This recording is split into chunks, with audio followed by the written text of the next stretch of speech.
परमात्म समारंभम ऋषिगण मध्यमम सद्गुरु पर्यंतम वंदे गुरु परंपरम आदेश जय महाकाल।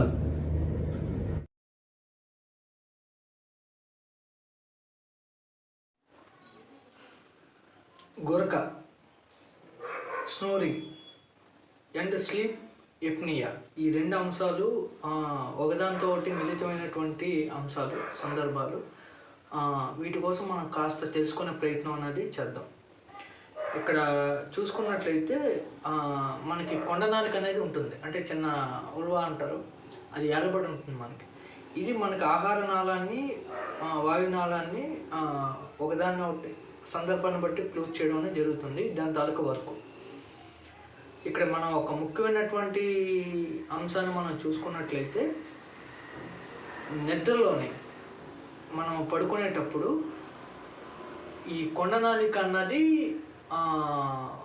ఈ శ్వాసనాళంకి అంటే మనం పడుకున్నప్పుడు శ్వాసనాళంలో జరిగేటువంటి ఈ వాయువు క్రియ ఏదైతే ఉందో ఈ బ్రీతింగ్ సిస్టమ్ అన్నది, దానివల్ల ఈ కొండనాలిక అంటి పెట్టుకునేటువంటి ఆ అంగిట ప్రదేశం కాస్త సెన్సిటివ్గా ఉండి ప్రకంపనాలకు గనక లోనైతే, అంటే వైబ్రేషన్స్ గనక లోనైతే ఈ గురక అనేటువంటి స్నోరింగ్ అనేటువంటి లక్షణం అనేది కనిపిస్తుంది. ఈ గురక అనేది అసలు గురక రావడానికి కారణాలు ఇక్కడ ఏంటంటే, గురకలోని ఆ వాయునాళం ఏదైతే ఉందో, ఈ బ్రాంకియల్ ట్రాక్ట్ ఏదైతే ఉందో ఆ వాయునాళాన్ని ఈ కొండనాలిక అన్నది కాస్త పాక్షికంగా క్లోజ్ చేస్తూ ఉంటుంది. దానివల్ల గురక వస్తుంది. ఇది సహజంగా కొన్ని సందర్భాలు జరుగుతుంది. దీనికి కారణాలు ఉన్నాయి, వయసు పరంగా కారణాలు ఉంటాయి, శారీరక వ్యవస్థకు సంబంధించిన కారణాలు చాలా ఉంటాయి. ఇవి కామన్. ఇది అంత మనం కంగారు పడిపోవాల్సినంత అవసరం కాదు. కానీ ఈ కొండనాలిక అన్నది ఈ పాక్షికంగా కాకుండా కొందరిలోనే అనుకోకుండా పూర్తిగా క్లోజ్ చేస్తుంది. అప్పుడు స్లీప్ ఎప్నియా సిచ్యువేషన్ అని అంటారు. అంటే ఇక్కడ ఏమవుతుందంటే, స్లీప్ ఎప్నియాలోనే ఒక చిన్న సందర్భం మనం చూసుకున్నట్టయితే, అంటే ఇక్కడ గురక అంటే స్నోరింగ్కి స్లీప్ ఎప్నియాకి తేడా మనం చూసుకున్నట్లయితే, ఈ శ్వాసనాళం ఏదైతే ఉందో నిద్రలోని పాక్షికంగా క్లోజ్ అవుతూ కొండనాలిక అంటిపెట్టుకునేటువంటి అంగిటి రెండు ప్రకంపనాలకు లోనైతే గురక. ఇది కొండనాలిక కనుక దాన్ని పూర్తిగా క్లోజ్ చేసింది అనుకోండి, అప్పుడు బ్రీతింగ్ ఎలా వెళ్తుంది, బ్రీతింగ్ ఎలా ఆడుతుంది.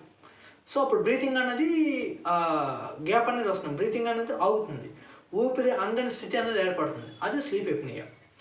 అలా ఏర్పడడానికి కారణం ఏంటంటే, పూర్తిగా దాన్ని కొండనాలికనే క్లోజ్ చేయడం. ఇది జరిగేది. అంటే వాస్తవాన్ని మనం పడుకునేటప్పుడు కొండనాలికనే కొద్దిగా వెనక్కి ఏలబడి ఉంటుంది. అది కొంచెం సెన్సిటివ్గా ఉన్నా, కొంచెం కిందకి జారినా ఇలాగా దానిపై ప్రెజర్ పడడానికి, దాన్ని అందుకోవడానికి అవకాశం అనేది ఉంటుంది. సాధారణంగా పడుకునేటప్పుడు ఆ సిచ్యువేషన్ అనేది రాదు, ఎందుకంటే ఇలా ఏలబడి ఉన్నది పూర్తిగా ఇలాగ అయిపోతుంది. మనకి ఇక్కడ నుండి స్టార్ట్ అవుతుంది. కానీ ఎప్పుడైతే ఈ కొండనాలికని అంటు పెట్టుకుని ఉండేటువంటి ఆ ప్లేట్ ఏదైతే ఉందో, అంగిటం ఏదైతే ఉందో, అది కూడా సెన్సిటివ్ అవడం వల్ల ఏంటంటే కొంచెం కిందకి దిగి దీంతో ఆడడానికి అవకాశం ఉంది. ఇది వ్యవహారం. ఇక్కడ మనం ముఖ్యంగా చూసుకున్నట్లయితే ఈ స్లీప్ ఎప్నియాని ఆయుర్వేద పరిభాషలో చిన్న శ్వాస అనేటువంటి పేరుతో పిలుస్తారు. చిన్న శ్వాస. ఇక్కడ స్లీప్ ఎప్నియాలో మనం చూసుకున్నట్లయితే దీనికి ఉండేటువంటి ప్రధానమైనటువంటి లక్షణం ఏంటంటే, నిద్రలో సడన్గా వాళ్ళు కంగారు పడి లెగుస్తారు, ఊపిరి అందనటువంటి పరిస్థితి అనేది ఏర్పడుతుంది. ఇది ఒక ముఖ్యమైనటువంటి లక్షణం. ఊపిరి అందట్లేదని చెప్పేసి నిద్రలో ఉంటుండే ఊపిరి అందట్లేదని తెలుసుకొని కనుక కంగారు పడుతూ లెగిసారంటే వాళ్ళు స్లీప్ ఎప్నియా స్టేజ్లో ఉన్నట్టు అర్థం. అంటే ఈ కొన్నాళ్ళకి అనేది వాళ్ళ శ్వాస మార్గాన్ని పూర్తిగా మూసేస్తుంది. దానివల్ల శ్వాస ఆడక కంగారు పడిపోయి లెగిసిపోతారు. లెగిసి మామూలు అయినప్పుడు మళ్ళీ మామూలే. ఇంకొక ముఖ్యమైనటువంటి లక్షణం ఏంటంటే వీళ్ళు మనందరితో మాట్లాడుతుంటారు తెలుగులోని, ఉన్నట్టుండి ఒకేసారి సడన్గా నిద్రలోకి జారిపోతారు. ఈ 2 లక్షణాలు కనుక ఏ మనుషులు అయినా సరే మీరు అబ్జర్వ్ చేస్తే వాళ్ళు స్లీప్ ఎప్నియా, ఈ చిన్న శ్వాస అనేటువంటి సమస్య ఉన్నట్టే మీరు ఇంకా దాన్ని ఫిక్స్ అయిపోవచ్చు. ఇక్కడ ముఖ్యంగా మనం చూసుకున్నట్లయితే ఈ సమస్యతో మనం ముఖ్యంగా స్లీప్ ఎప్నియాలోని ఉండే కొన్ని కాంప్లికేషన్స్ ఉన్నాయి. హై బీపీ ఒకటి, బ్రెయిన్ స్ట్రోకు, హార్ట్ స్ట్రోకు ఇటువంటి వచ్చేటువంటి అవకాశం ఉన్నది ఈ స్లీప్ ఎప్నియాలో ఉంది. అందుకే ఈ స్లీప్ ఎప్నియాకి ఇమ్మీడియట్లీగా మనం కేర్ తీసుకొని ట్రీట్మెంట్ తీసుకోవాల్సినటువంటి అవసరత అంతేనా ఉంది. దీన్ని కనుక నెగ్లెక్ట్ చేస్తే ఒక్కోసారి ప్రాణానికి కూడా ప్రమాదం అయ్యేటువంటి అవకాశం ఉంది. ఈ స్నోరింగ్ అన్నది వేరు, ఇది పెద్ద సమస్య కాదు, దీని నుండి మనం ఈజీగా బయటపడవచ్చు, ఆడుతూ పాడుతూ మనం ఈ సమస్యను బయటకు రావచ్చు. కానీ ఈ స్లీప్ ఎప్నియాని మనం నెగ్లెక్ట్ చేయకూడదు. ఈ రెండు కూడా ఒక చిన్న తేడాతో ఉండేటువంటి 2 వేరు సందర్భాలు. ఇక ఇది స్లీప్ ఎప్నియాకి సంబంధించినటువంటి ఒక వ్యవహారం. ఇక ఈ స్నోరింగ్, ఈ గురకి కారణాలు కనుక మనం చూసుకున్నట్లయితే ముఖ్యంగా స్థూలకాయం, అధిక బరువు ఉండటం, ఆల్కహాలు, నెక్స్ట్ ఈ స్మోకింగు, నెక్స్ట్ డస్ట్ ఎలర్జీ, కొన్ని రకాల మందులు అంటే యాంటీ ఎలర్జికల్ మెడిసిన్స్ వాడినా లేదా కొన్ని రకాలైనటువంటి స్లీపింగ్ పిల్స్ వాడినా గురక అనేది రావడం అనేది జరుగుతుంది. ఇక తర్వాత విషయానికి వచ్చేసరికి ఏంటంటే వయసు పైపడ్డం, అంటే సహజంగా 45-50 ఏళ్ళు దాటిన వాళ్ళకి ఇటువంటి గురక అనేటివి కామన్గా కనిపించేది. టాన్సిస్లో ఇన్ఫ్లమేషన్ వచ్చిన, ఎడినైస్ కానీ పాలిప్స్ కానీ ఏమైనా సరే నాసల్ వేలో మనకి గ్రోత్ అయినా ఫామ్ అయినా, సో ఇటువంటి సందర్భాల్లో మనకి ఈ స్నోరింగ్ అనే గురక అనేది రావడం జరుగుతుంది. ఇది మనం ఈ గురక కోసం మనం తెలుసుకోవాల్సినటువంటి ముఖ్యమైనటువంటి కారణాలు. ఇక సరే ట్రీట్మెంట్కి వచ్చేసరికి ఏంటంటే ఈ స్లీప్ ఎప్నియా చెప్పాను కదా, 2 సందర్భాలు ముఖ్యంగా మనం గమనించాల్సి. నిద్రలో ఉంటూ సడన్గా ఊపిరి అందట్లేదని కంగారు పడిపోయి తెలివి వచ్చి లెగిసిపోయిన వాళ్ళు, మనతో మాట్లాడుతూ పనిచేస్తూ తెలుగులో ఉంటూ సడన్గా నిద్రలోకి జారుకునేవాళ్ళు, వీళ్ళే ఈ 2 కారణాలు స్లీప్ ఎప్నియాకి రిలేటెడ్. ఈ కారణాలు కనిపించేంటే ఇమ్మీడియట్గా మనం కేర్ తీసుకుని వాళ్ళకి వెంటనే చికిత్స చేయించాల్సిన పరిస్థితి ఉంది.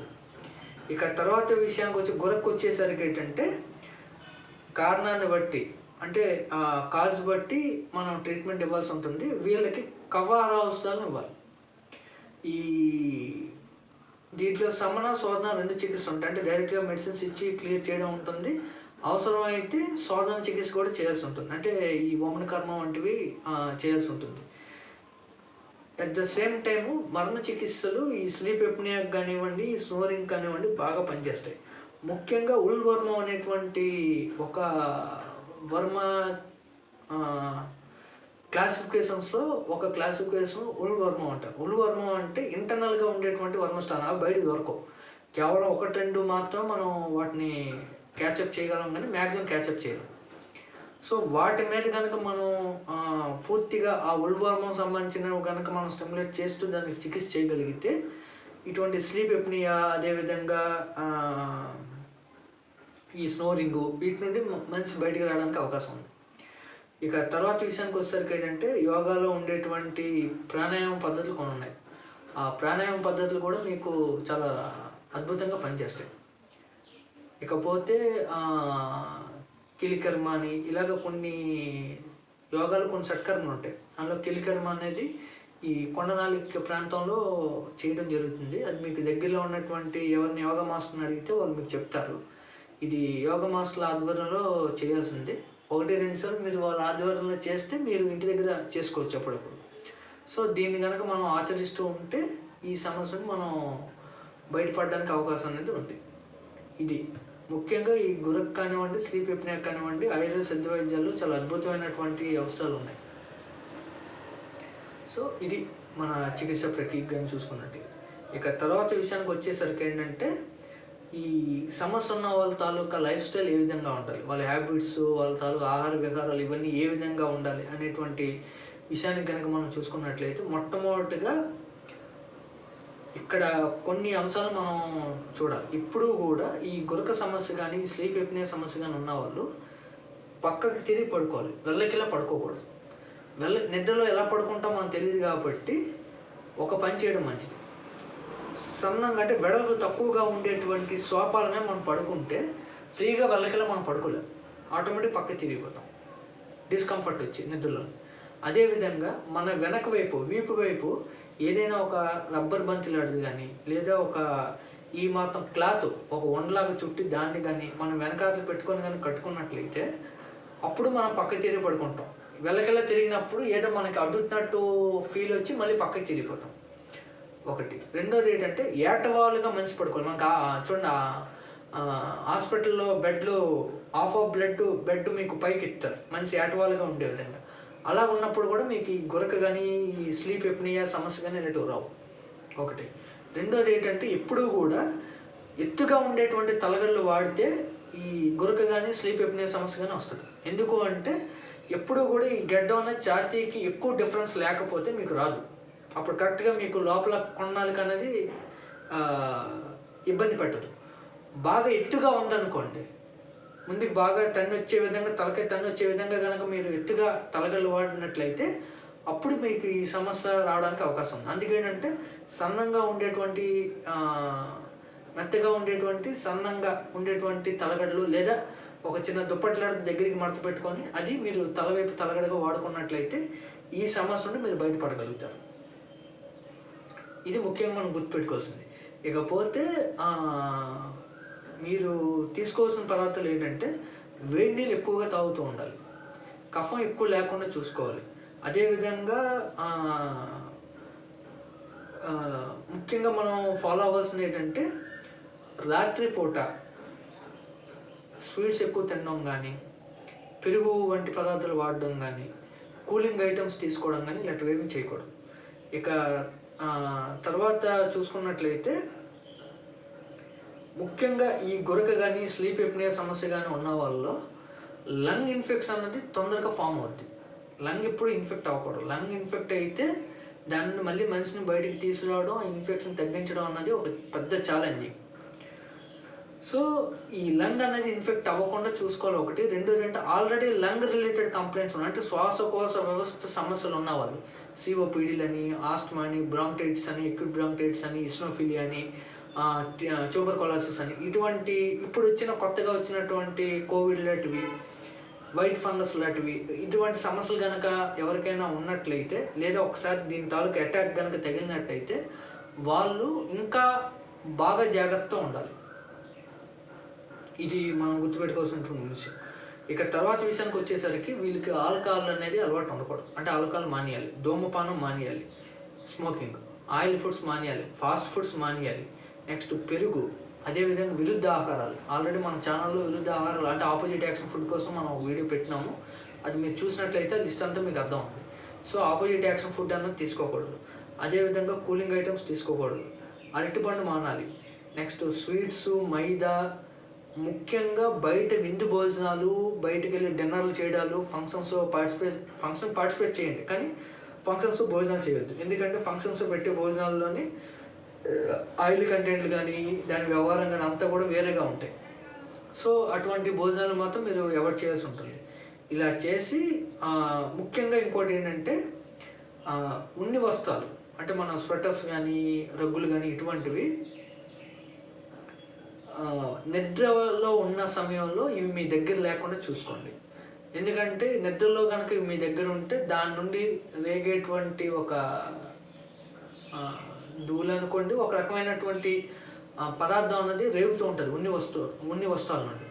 అది మీకు మళ్ళీ ఈ శ్వాస వ్యవస్థని దెబ్బ కొట్టి మళ్ళీ మీకు ఈ స్నోరింగ్, స్లీప్ ఎప్నియా వంటివి పెంచేటువంటి అవకాశం ఉంది. సో ఈ విషయాన్ని గుర్తుపెట్టుకొని కనుక మీ జీవితాన్ని, మీ లైఫ్ స్టైల్ని కనుక మీరు డిజైన్ చేసుకున్నట్లయితే మీ దగ్గరలో ఉన్నటువంటి మంచి ఆయుర్వేద సిద్ధ వైద్యులు ఏమన్నా కలిసినట్లయితే ఈ సమస్యను మీరు పర్మనెంట్గా ఓవర్కమ్ చేయగలుగుతారు. వీటిని పూర్తిగా మీ జీవితం నుండి దూరంగా పారవేయగలుగుతారు. ఇది దీని తలుపు వ్యాపారం. Thank you. ఆత్మ నమస్కారం.